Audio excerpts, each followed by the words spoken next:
Hello students, welcome to BBBN online classes, and in our today's video session we will read about writing, and one is letter writing. So in this world of multimedia, although people prefer to communicate through phones, emails or faxes, but the importance of letters cannot be undermined. In fact, letters are the best means to communicate most intimate thoughts and feelings. Letters may be classified broadly into two kinds. First is informal letters and second one is formal letters. हम अपनी पीछे classes जो हैं उनमें भी पढ़ चुके हैं कि किस तरीके से लेटर्स जो हैं वो आज भी उतनी ही इम्पोर्टेंस रखते हैं जितनी कि पहले रखते थे। मॉडर्न एरा जो है उसमें मेनली हम ईमेल्स का यूज़ करते हैं, फ़ोन्स के थ्रू कम्युनिकेट करते हैं, बट आज भी जो लेटर्स हैं उसकी इम्पोर्टेंस देखने को मिलती है, जिसके थ्रू हम अपनी फीलिंग्स हैं, अपनी इमोशंस हैं वो शो कर सकते हैं। लेटर जो है वो मेनली दो तरीके के होते हैं, first is informal and second is formal. So letters written to relatives and friends, जो लेटर्स हम अपने रिलेटिव्स को, अपने फ्रेंड्स को, अपने जानकार लोगों को या अपने रिश्तेदारों को भेजते हैं वो आते हैं इनफॉर्मल लेटर की कैटेगरी में।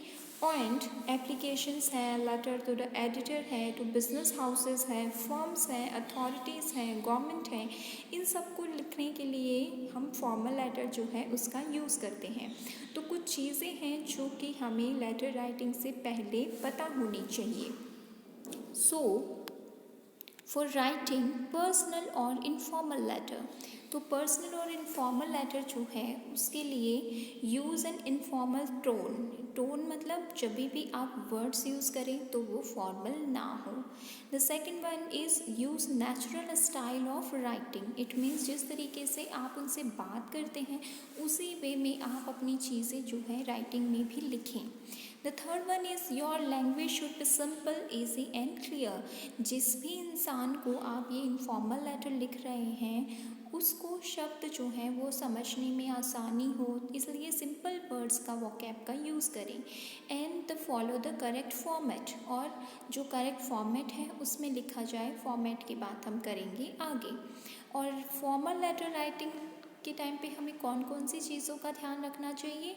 Use impersonal yet pleasing tone. आपके जो वर्ड्स हैं वो ऐसे होने चाहिए जो कि फॉर्मल है और पढ़ने में भी अच्छे लगें। Straightforward and to the point, यानी कि जब फॉर्मल लेटर आप लिखते हैं तो आपको बातों को घुमाना नहीं चाहिए, और जो आप कहना चाहते हैं स्ट्रेट फॉरवर्ड आपको उन्हीं वर्ड्स का यूज़ करके अपनी बात को रखना चाहिए।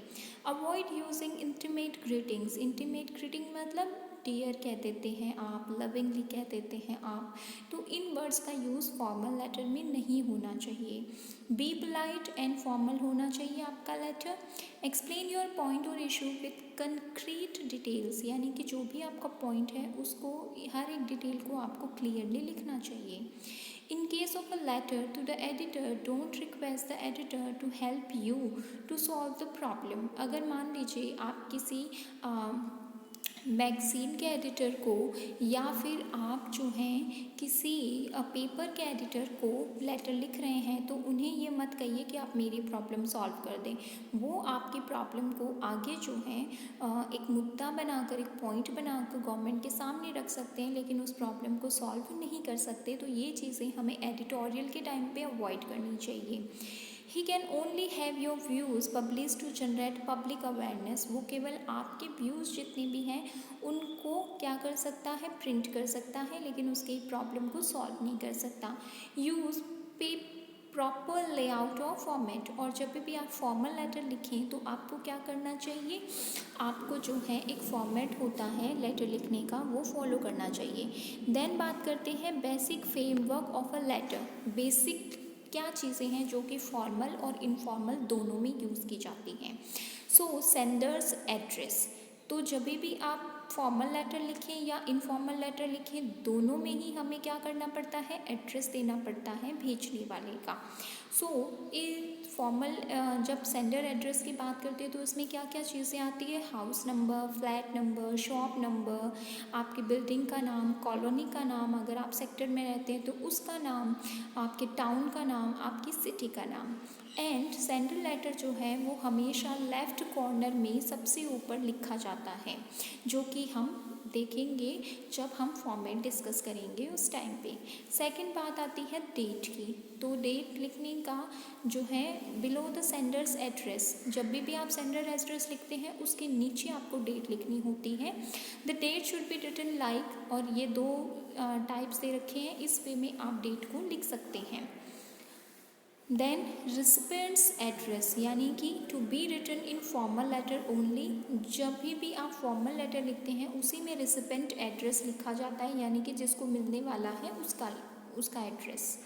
उसमें भी आपको नेम लिखना चाहिए, जिस भी काम पर डेजिग्नेशन उसके जिस भी पद पर है वो लिखना चाहिए, कंप्लीट एड्रेस देना चाहिए ताकि जो है उसे प्रॉब्लम ना हो अपना जो लेटर है उसको प्राप्त करने में।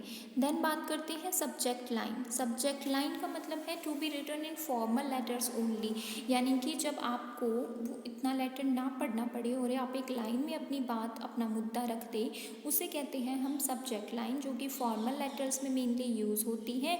Subject line is written just below the recipient's address, यानी कि फॉर्मल लेटर में पहले सेंडर का एड्रेस, उसके बाद में डेट, उसके बाद में रिसिपेंट का एड्रेस, और उसके बाद में आप क्या करिए, सब्जेक्ट लाइन जो है लिख दीजिए। देन आते हैं the salutation. Salutation is the usual way of beginning a letter. Some of the ways of writing salutations are, for a friend आप लिखेंगे dear Anushka, my dear Anushka, do not write dear friend और dear Anushka, यानी कि जब आप अपने friend को लिख रहे हैं तो आप dear के आगे फ्रेंड मत लगाइए, उसका नाम लिखिए। देन अगर फैमिली मेम्बर्स को लिख रहे हैं तो डियरेस्ट मॉम हो सकता है, पापा हो सकता है, अंकल, आंट, ये एग्जांपल्स दिए हुए हैं। और अगर मान लीजिए आप किसी स्ट्रेंजर को लिख रहे हैं तो वहाँ पर इनफॉर्मल लेटर में आप डियर लगा सकते हैं उनके नाम के पहले। और अगर आप प्रोफेशनल पर्सन को लिख रहे हैं तो डियर सर, डियर मैडम लिखिए। उसके बाद में आते हैं main structure, the body of letter. It contains all the information, views, thought that the sender wants to convey in the receiver, यानी कि बॉडी ऑफ द लेटर क्या होता है, जहाँ पर आपको सारी इन्फॉर्मेशन, अपने थॉट हैं, अपने व्यूज़ हैं, वो लिखने होते हैं। तो आपको ऐसे वर्ड्स या ऐसे वोकैब यूज़ करनी चाहिए जो कि ईजी और स्ट्रेट टू द पॉइंट हो। देन कॉम्प्लीमेंट्री क्लोजिंग किस तरीके से करते हैं, एक फ्रेंड के लिए लिख सकते हैं आप योर्स सिंसली या फिर योर्स सिंसियरली।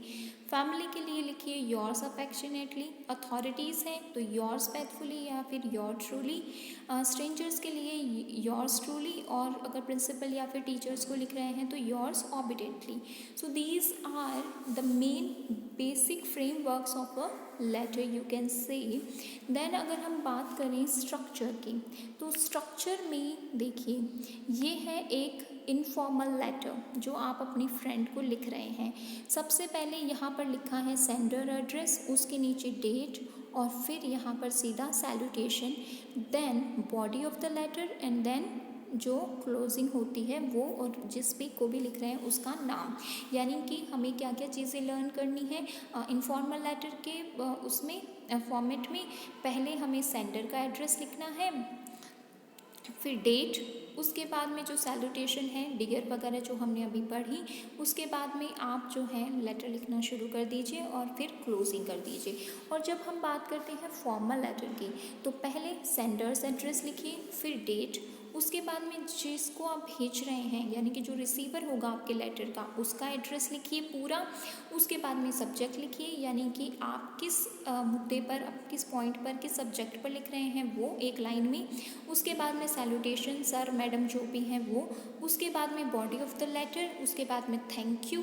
देन क्लोजिंग, जैसे योर फेथफुली है, योर ट्रूली है, योर्स ऑबिडेंटली है, और फिर जिसको भी आप जो भी आप अगर लेटर लिख रहे हैं तो आप अपना नाम लिख सकते हैं। ये सारा जो डेट वगैरह है, ये सारी लेफ़्ट कॉर्नर में आती हैं सबसे ऊपर की तरफ। सो इस तरीके से हम फॉर्मल एंड इनफॉर्मल लेटर जो हैं वो लिखते हैं according to the situations. Thank you.